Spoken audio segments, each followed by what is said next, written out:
Alright guys, welcome back to the channel. Today we're going to be working on a Craftsman 2-stage snowblower, 8.5 horse Briggs.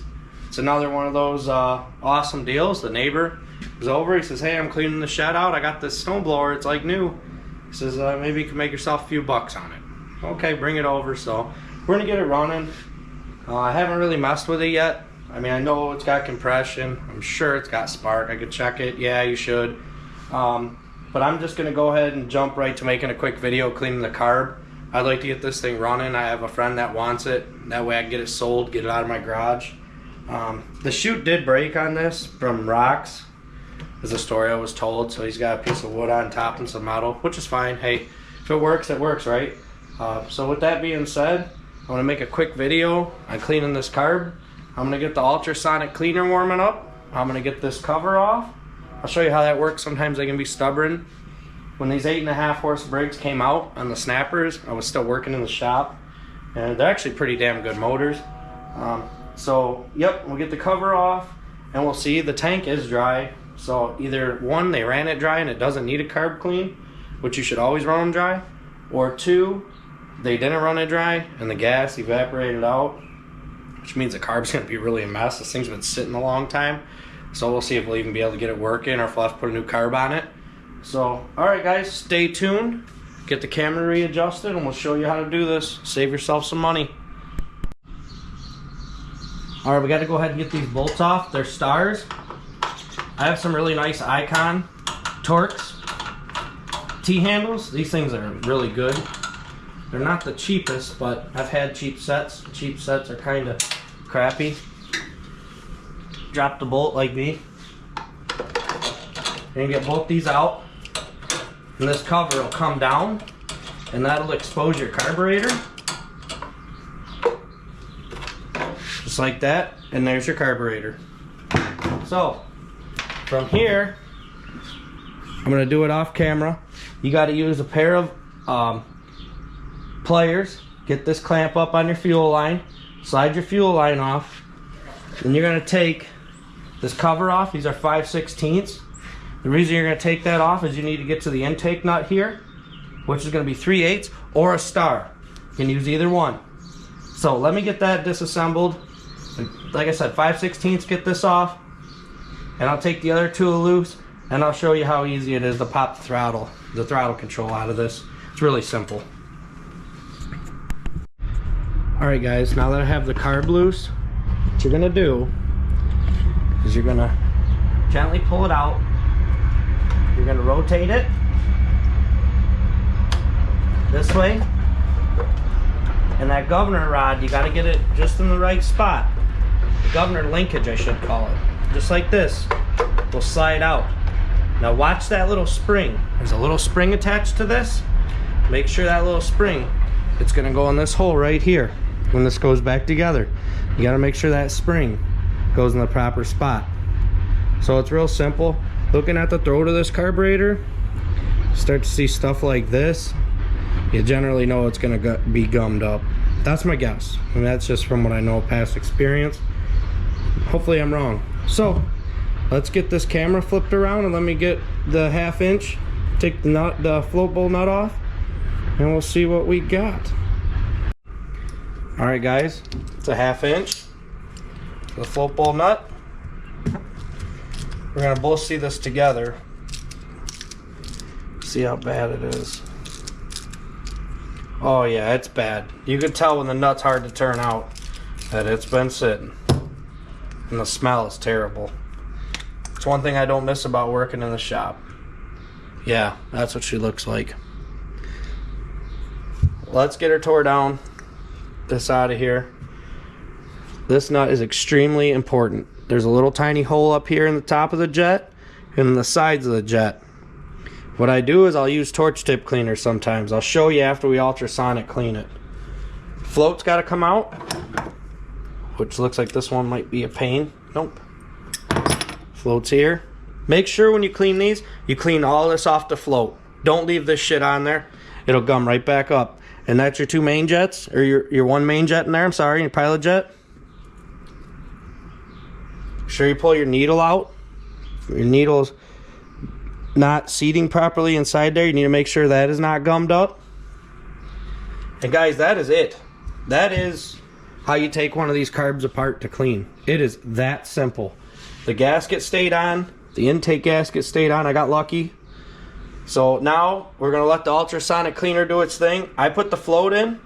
When I put the float in, I always make sure it stays submerged. I put something on top of it.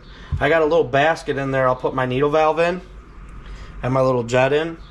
Make sure, I'm kind of a stickler, make sure you clean all the crap off this. Any crud that's on here that can break loose, see those little flakes? When it breaks off, when it's running, after you get it going good, it'll wind up plugging that main jet back up, and you're going to be taking it back apart, and you're not going to be happy. You're going to be pissed off. So let me get the ultrasonic cleaner, get this all in there.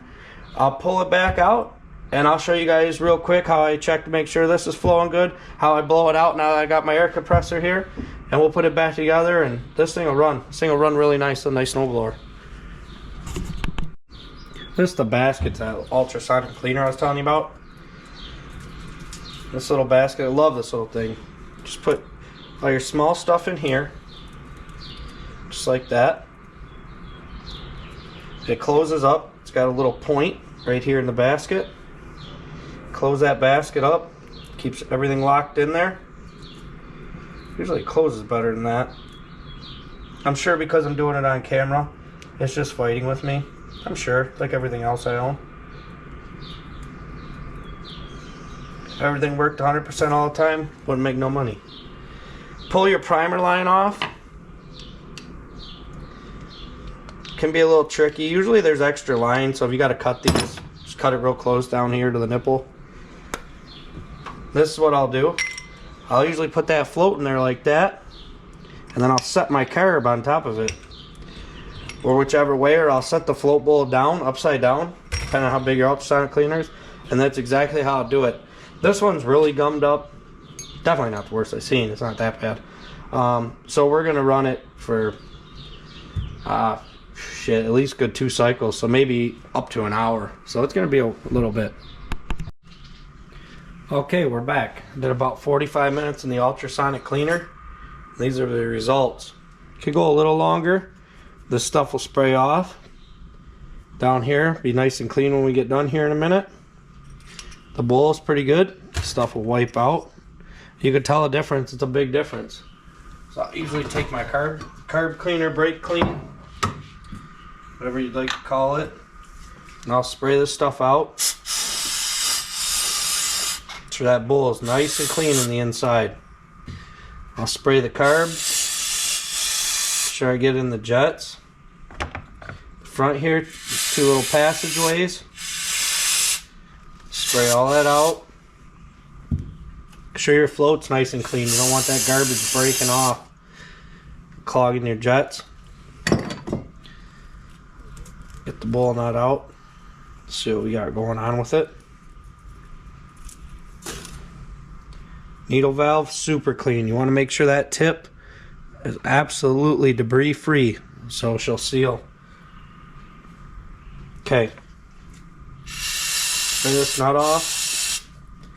Now we're gonna go on to the next step. Let me pause the camera and get my air hose.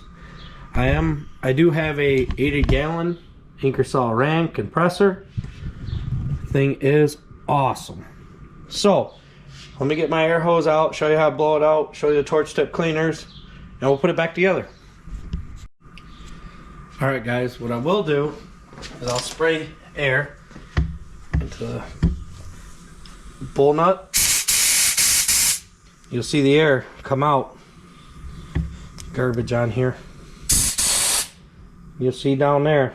It's a tiny orifice, tiny hole right in the bottom of there. I don't know if you can see it. Got to make sure that's open. Sometimes I'll even take my mouth, put it on there and blow in it. I know it's clear. I'll blow into these 2 small passageways. Right here. Blow down into the main jet.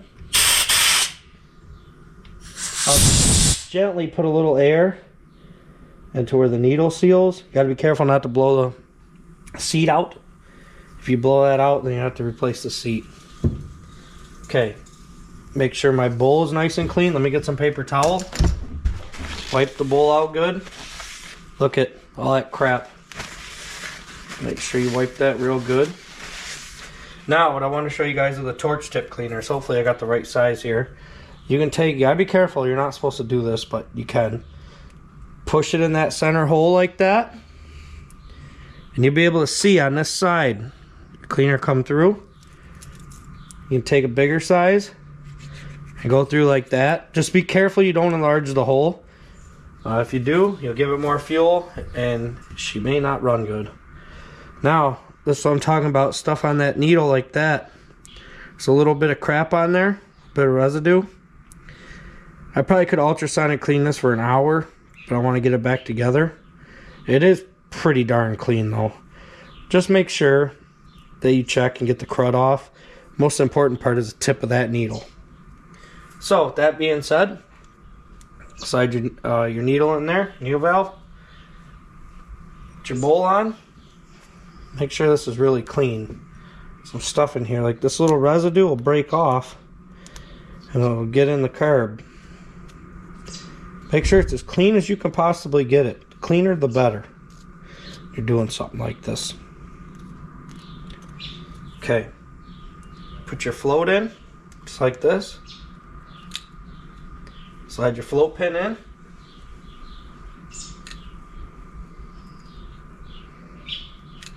Hopefully you guys can see. There's your float. Needle up and down.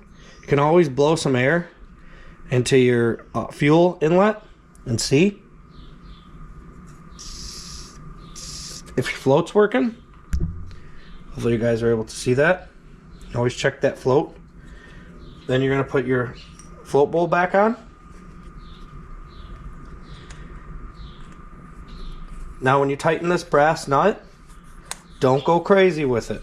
You need it tight, but you don't want it too tight. I've seen people, we had customers where I used to work, they would come in and they would put it so tight they would snap it off. And yes, you can get it out, but you don't want to do that. Then you're going to have to order another one. So, that's how she cleaned up. I'm going to put it back on the machine. I'm going to do it off camera. It's just going to be the reverse steps. Make sure you don't forget your spring for your governor. And do not bend the governor rod when you put it back in there. Take your time. If you got to mess with it a little bit, that's okay. If you bend that governor rod, you're going to have nothing but problems. So, let me get it back on the machine. We'll get some gas in it. And we'll see if she starts. Guys, also make sure when you're putting this primer line back on, after you pry it off with a flathead, a lot of times you'll find little cracks and stuff. You can always replace this line. It's a real cheap line. There's a tiny little imperfection here, so I'm just going to take and cut about that much of it off. They usually give you tons of extra line on these. Not tons, but a decent amount. So there you have it. Slip it on. Here's your primer line. Put that on your primer. You got your kill switch line. It's 2 wires. One going to the coil, one grounding to the metal cover plate.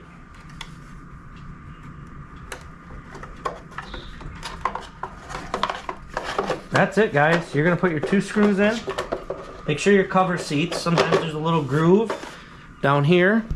There's a little groove. You got to get it lined up right down here. And your 2 little screws at the top, your choke. One thing I just wanted to go over real quick was proper adjustment and what to look for on these 2 stages. This is your shave plate right here. These are your skid shoes. These are on, to me, they got them on backwards. These need to be turned around so they're facing the outside. When this sits on the ground, this shave plate and these feet should all be touching the ground. Right now it's hard to see on camera. If I set this down, the shave plate, I know you guys can't see it no matter how hard I try to focus this camera in there. Oh, you can see the air right there, the light. I'm sorry, the light. That shave plate. That will not scrape your driveway good. It'll leave snow. And you got to pay attention that when these burn out, you replace them. Otherwise, you'll burn this housing out. You'll be welding all kinds of shit on there. Everything else to fix it. So, let me flip those feet around and get the shave plate adjusted right on this. What I do is I'll take these feet and I'll leave them loose. I'll get the shave plate sitting flat on the ground where I can't see no light, and then I'll tighten those feet up. So I'll have the machine down with the feet loose, and then I'll tighten them when everything's touching. Real simple. Alright guys, because this is wearing backwards, the shoes are flipped inside out, this shave plate right here needs to be brought down so it meets the concrete. So I use a cordless impact for all this stuff, just 1/4 inch. So what I'll do is I'll loosen it up just enough to where I can slide the shave plate just so it'll just barely slide. And I'll slide it down. The shave plate will be hitting on the ground, because before it wasn't touching when I flipped the feet. So let me show you what I mean. You see that light?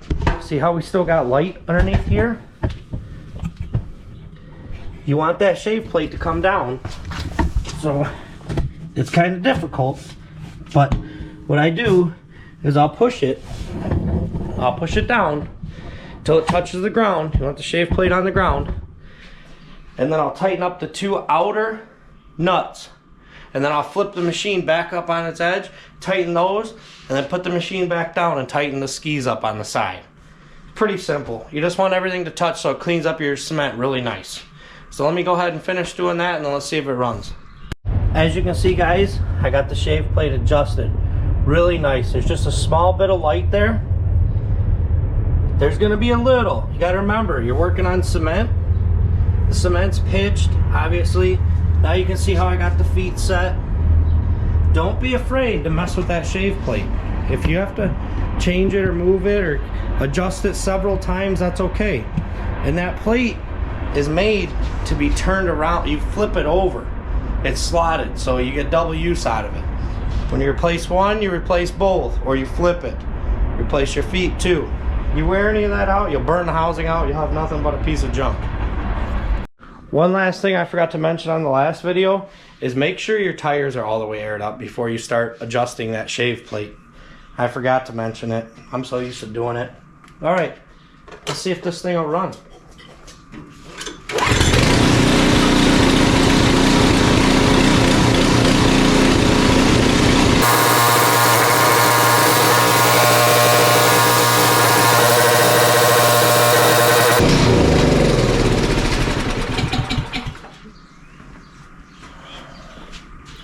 And apparently it doesn't like to run.